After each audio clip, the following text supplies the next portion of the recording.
معزومه سيده مغربيه جميله، وانا بحب سيدات المغربيات. تحسها كده عندها من القشطنه واللمعانه والنظافه، حاجات كده جميله. القشطنه جايه من القشطه، تحس كده ست كده قشطه بتلمع يعني.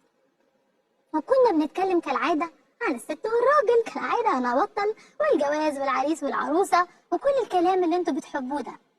فقالت لي سر غريب جدا، وقالت لي انهم مش بيقولوه في المغرب لحد، وان ده سر في المغرب ما بيتقالش لحد، عاده كده عن جداتهم في المغرب، او حاجه تقريبا من العادات القديمه جدا، والله اعلم.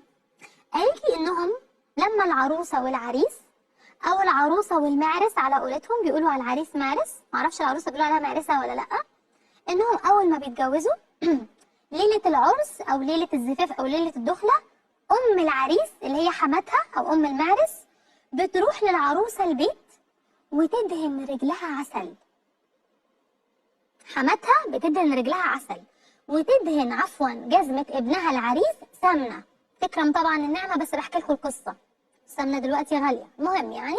وبيحطوا رجل العروسه المدهونه عسل في جزمه العريس المدهونه سمنه، علشان يبقوا سمنه على عسل. والله زي ما بقول لكم كده، ده اتحكى لي، ومن هنا جه مثل ان هم بقوا سمنه على عسل. طبعا انا من موقعي هذا اول حاجه بسلم على الحما الجميله دي، ام العريس المعرس، ومعروف طبعا ان الحما تاني احلى حاجه في الدنيا بعد ابنها الفرعون، مش محتاجه اقول. بس سؤالي هنا لاهل المغرب الشقيق، احبائي في المغرب، حبايبي وحبايبنا، هل فعلا الاسطوره بتقول كده، او ده فعلا سر عندكم مش بتقولوه وانا دلوقتي قلت قدام الجميع؟ ايوه، هتوجهي رساله لياسمين عز.